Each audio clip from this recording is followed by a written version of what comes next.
warahmatullahi wabarakatuh. Perkenalkan, saya Hikmawati, mahasiswa PPG kategori 1 gelombang kedua di Universitas Negeri Malang. Saya mengajar di Smaspus Teratai Putih, bidang studi sosiologi. Saya akan menampilkan video pembelajaran saya. Selamat menyaksikan.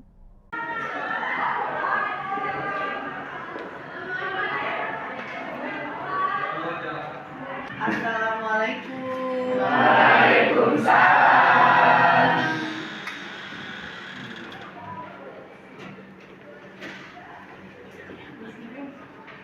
Anak-anakku semuanya, sebelum pembelajaran dimulai, alangkah baiknya kita baca doa terlebih dahulu. Silakan ketua kelas untuk memimpin doa.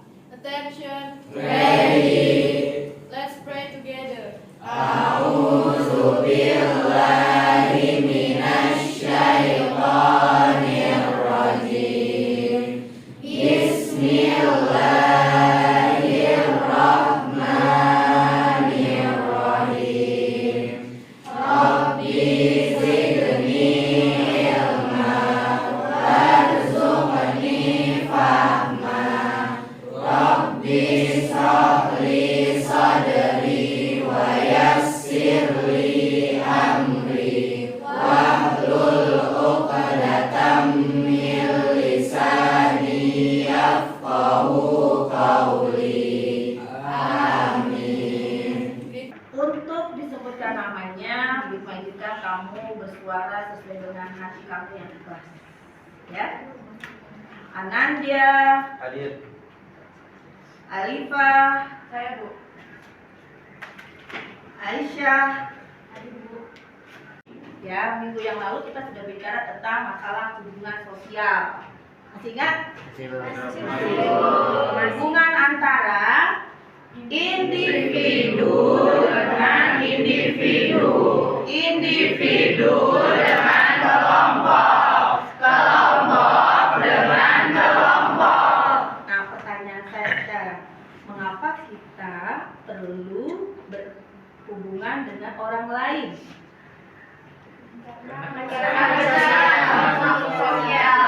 Dia membutuhkan orang lain. Membutuhkan orang lain, terus karena kita makhluk sosial, terus saling membutuhkan, apalagi kita tidak bisa hidup sendirian. Jadi kita memerlukan orang lain. Oleh karena itu kita kalau hidup dengan orang lain harus saling bekerja sama, harus bertoleransi, harus saling menghargai, ya, karena satu sama lain pasti memiliki budaya dan karakter yang berbeda. Jika kita merasa itu kita membutuhkan orang lain, maka sikap itu sangat diperlukan agar kita merasakan bahwa hidup ini tidak bisa sendirian.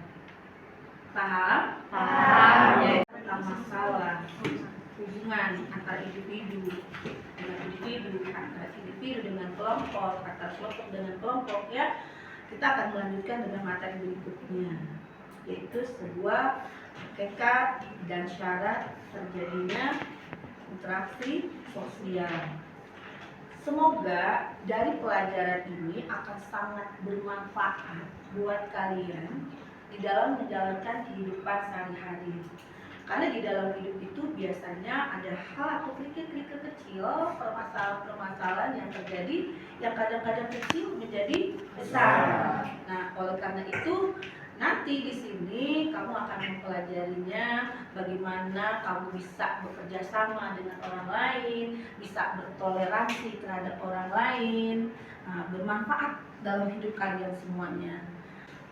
Kalau tadi kita sudah bicara tentang materinya, maka tujuan pembelajaran di akhir tujuan pembelajaran ini, maka yang pertama, ya, mengatasi masalah sosial di lingkungan sekitar dalam bentuk kerjasama, toleransi, sehingga tercipta lingkungan yang kondusif dan menyenangkan.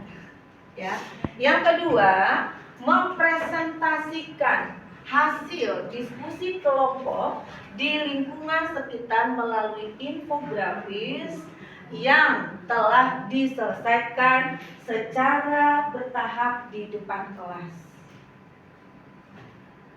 Dalam proses pembelajaran tersebut nanti kamu akan dinilai, ya, dinilai dari segi sikap, pengetahuan, keterampilan. Maka kalian semuanya harus mengikuti semua aturan-aturan pembelajaran kita sehingga tercapai tujuan apa yang kita coba. Kamu amati dengan baik.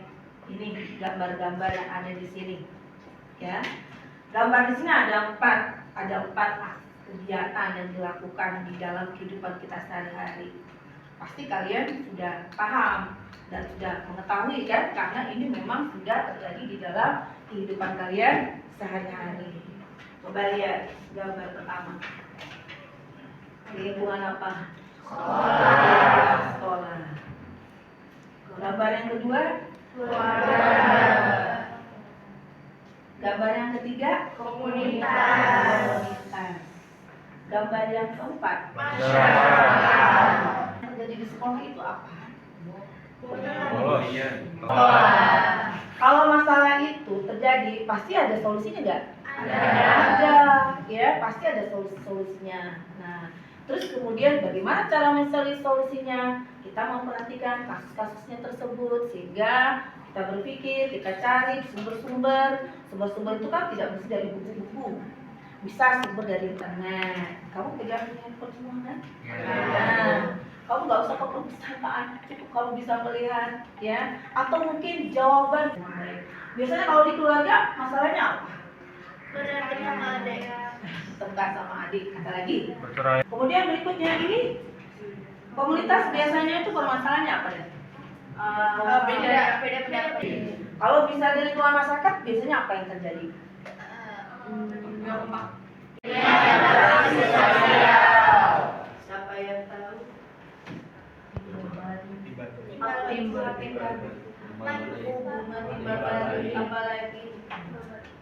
Apalagi hubungan sosial dipahami, dibaca dengan baik, diteliti, ya, sehingga kamu nanti bisa menyimpulkan apa itu hakikat interaksi sosial, ya. Silakan kamu baca. Interaksi sosial adalah hubungan timbal balik antara individu dengan individu, individu dengan kelompok, maupun kelompok satu Melibatkan orang lain. Jadi ada aksi, pasti ada reaksi, ya. Jadi karena kita membutuhkan satu, dia membutuhkan juga dengan yang lainnya, maka terjadilah sebuah interaksi. Yaitu disebut namanya hakikat. Lembaran LKPD buat kalian semuanya. Nanti kalian bersama dengan teman-temannya di dalam kelompok kalian mendiskusikan ya permasalahan-permasalahan yang terjadi di lingkungan sekolah, permasalahan yang terjadi di lingkungan masyarakat, masalah yang terjadi di komunitas, permasalahan yang terjadi di keluarga. Nah, jadi nanti dengan rambu-rambu ini, kamu tahapan-tahapannya, kamu bisa mengetahui apa-apa saja yang harus kamu lakukan, ya. Per setiap kelompok masing-masing sudah diberikan temanya masing-masing. Tapi kalian harus membuat judulnya, ya. Kamu perhatikan dengan baik, berbagi dengan teman-temannya, identifikasi ya masing-masing setiap permasalahannya, kemudian cari solusi-solusinya. Solusi-solusinya itu bisa kamu lakukan melalui infografis, ya. Jadi lakukan secara bertahap. Setelah nanti kamu sudah memberikan masing-masing, teman-temannya dikasih tugas, kamu berdiskusi judul, kasih teman-temannya mengerjakan. Setelah itu tolong dikirim ke sekretarisnya. Ya, setiap kelompok ada sekretarisnya yang akan menampung, menyusun dari tahapan-tahapan pembuatan infografis, solusi permasalahan dan solusi yang akan kamu sampaikan. Setelah itu jangan lupa buat kesimpulannya. Setelah dibuat kesimpulannya, jangan lupa kasih pesan moralnya dari juga. Silakan dipersiapkan media yang kamu punya, ya. Bacakan terlebih dahulu ke teman-temannya mendengarkan. Setelah itu berbagi tugas, ya. Ya, silakan.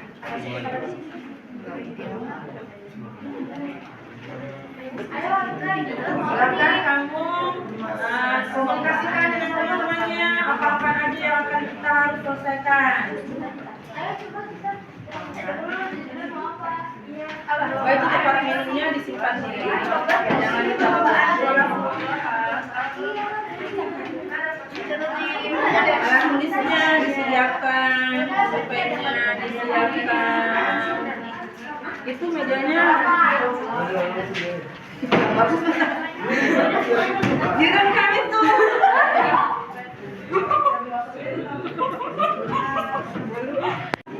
Sudah sudah ditentukan judulnya? Sudah. Oke, silakan dikerjakan ya. Kalau ada kesulitan, tolong diinformasikan ke Bu Hikmah, ya.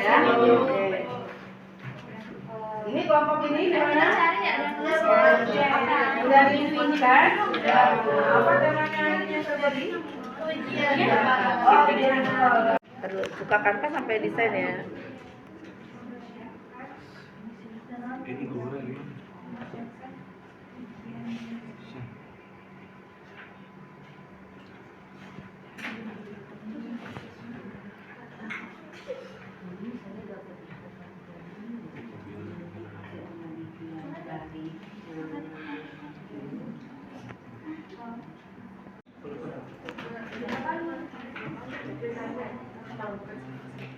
Dikirim ke aku belum?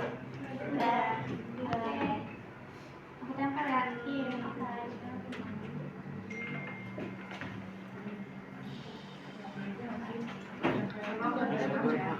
Padahal banyak gitu.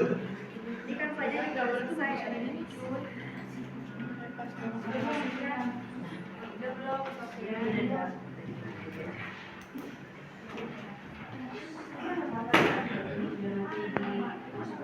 Ini, ya. Oh, begini berarti. Jadi kamu tugasnya ada 2.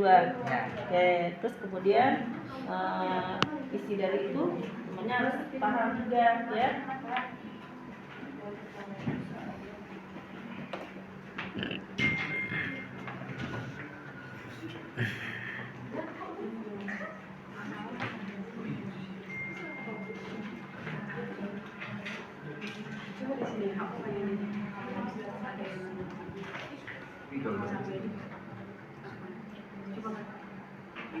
Kita mas, kecilan warnanya kedengeran nggak ke situ? Ya, dimasukkan ya. Ini berapa? Ini 50 sudah sedikit.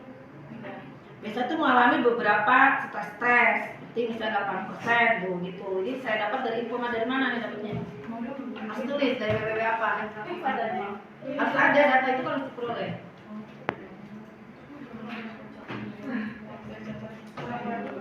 Terlalu kecil, kayak yang lain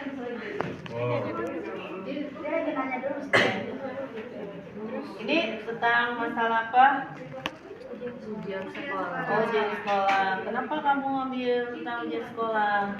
Karena masalah yang terjadi menjelang ujian sekolah adalah biasanya anak-anak banyak yang mengalami stres. Maka dari itu, sekolah memberikan juga agar anak-anak mempersiapkan ujiannya dengan baik. Dan hasil penelitian yang diambil dari research get.net menunjukkan bahwa 8% peserta didik mengalami stres yang berat, 24% peserta didik mengalami stres yang pada taraf sedang, 50% peserta didik mengalami pada taraf sedang, dan 18% peserta didik mengalami stres pada taraf normal, dan tidak terdapat peserta didik yang mengalami stres pada tingkat sangat berat. Oke, berarti kamu mau mencarikan solusi buat teman-teman di sini biar mereka tidak mengalami stres. Oke, silakan lanjutkan ya. Siap, Bu.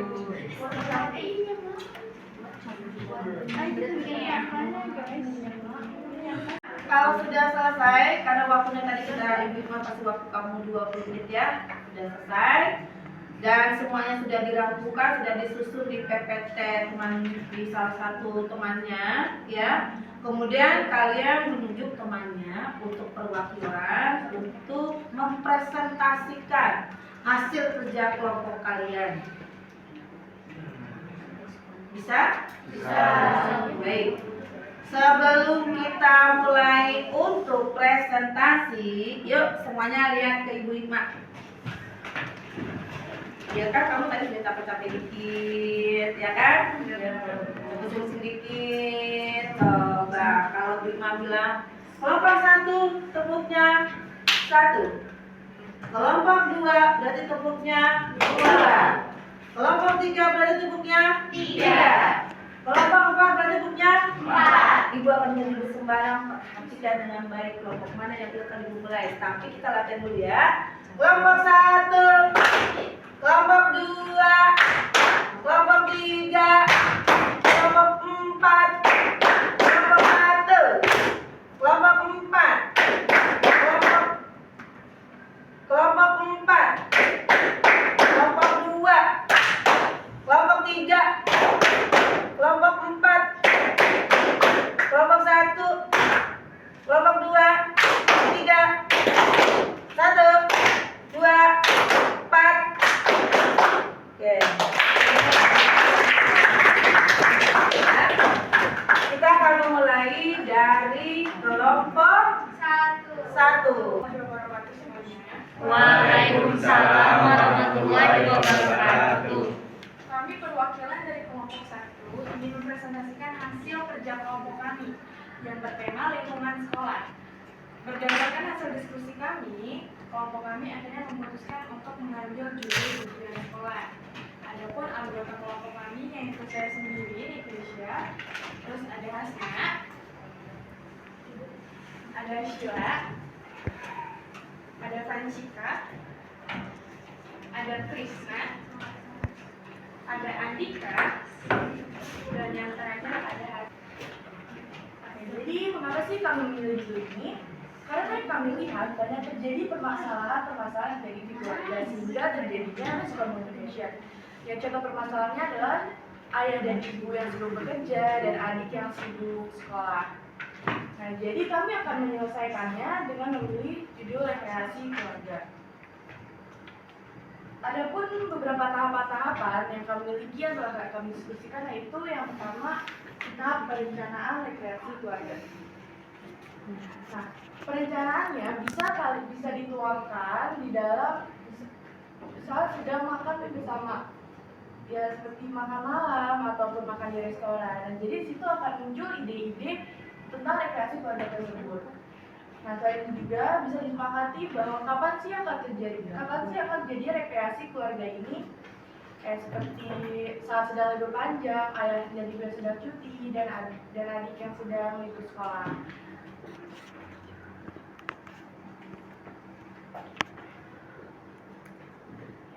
Ada pun persiapan keberangkatannya.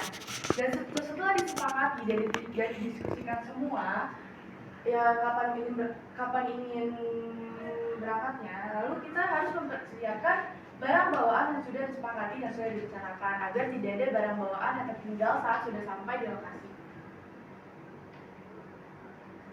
Nah, tahap yang ketiga yaitu sampai di lokasi. Nah, ketika sampai di lokasi, kita harus sepakat untuk bekerja sama dan berkoordinasi dengan baik.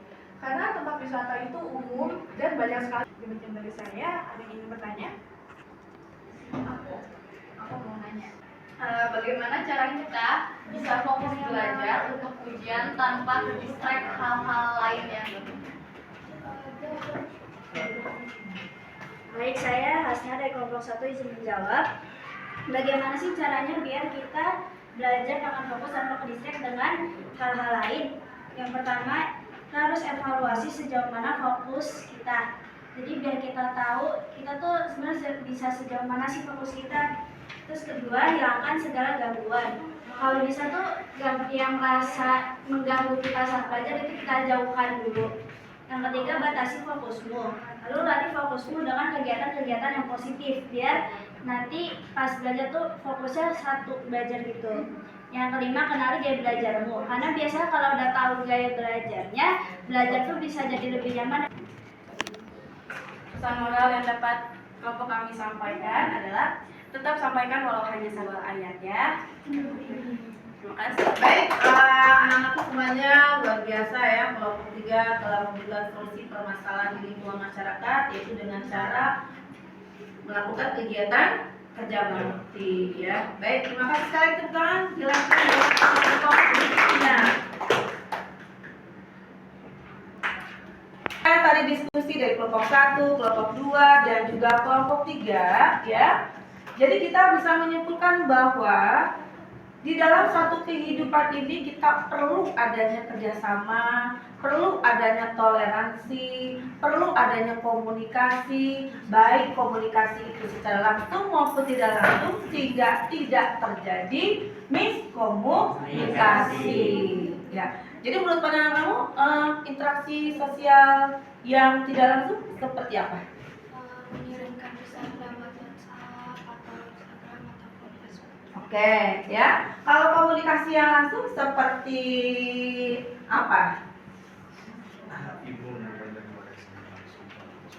Oke, baik ya. Jadi kesimpulannya bahwa pada hari ini kamu bisa lebih mengerti dan lebih memahami tentang masalah. Tapi semuanya untuk mengakhiri kegiatan, kamu menjawab soal-soal post-test. Ya, post-test. Kan kamu tadi sudah belajar, jadi Bibi ingin tahu dong sampai seberapa jauh kamu bisa menguasai materi pembelajaran ini. Silakan buka Google Form-nya, sudah ada di grup.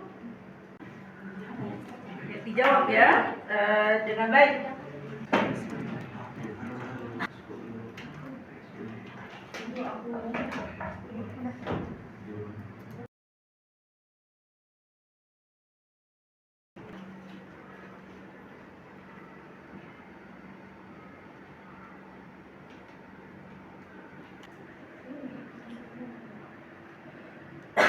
Oke, sudah selesai semuanya. Oke, kalau sudah selesai semuanya, silakan diletakkan handphonenya. Letakkan handphonenya semuanya. Bipa mau tanya, apakah kamu hari ini senang? Senang. Apakah hari ini kamu bahagia? Bahagia. Apakah kamu mengerti pelajaran hari ini? Mengerti. Alhamdulillah ya. Apakah kamu antusias dengan pelajaran saya? Iya. Oke, ya tepuk tangan sekali lagi. Baik anak-anakku sekalian, coba sekarang Bu meminta satu orang menyimpulkan materi pembelajaran kita hari ini, atau kita serentak rame-rame. Apakah kalian semuanya sudah? Kan tadi sebenarnya sudah paham semuanya. Jadi apakah yang dimaksud dengan kontak sosial tidak langsung? Kontak sosial melalui media sosial dibantu oleh media sosial kayak Facebook, Instagram, Twitter, SMS, WhatsApp.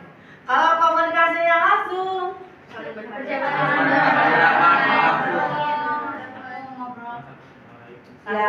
saling langsung bertemu pada yang satu sama lainnya, ya. Jadi anak-anakku semuanya, sampai sini kira-kira materi pembelajaran kita. Saya berharap kamu bisa menjadi anak yang bisa lebih mengerti bahwa kita ini hidup harus saling bekerja sama, harus saling bertoleransi.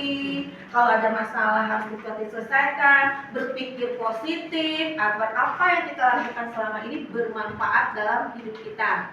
Kemudian berikutnya, untuk minggu depan kita akan mempelajari bentuk-bentuk interaksi sosial. Nanti Bu Ima minta kepada kamu semuanya membawa kertas kecil yang ada lemnya. Paham kan? Kertas kecil yang warna-warni. Nah, yang ada lemnya, yang biasa kau pasang buat di buku ya. Oke. Baik, sekali lagi terima kasih kepada seluruh anak-anakku semuanya. Marilah acara pembelajaran pagi hari ini kita tutup dengan membaca lafaz hamdalah. Alhamdulillahirabbil alamin. Amin ya rabbal alamin. Sampai ketemu lagi minggu depan ya, dengan yang lebih ceria lagi, lebih menarik lagi, dan kamu lebih memahaminya. Wabillahi taufiq wal hidayah. Wassalamualaikum warahmatullahi wabarakatuh. Waalaikumsalam warahmatullahi wabarakatuh.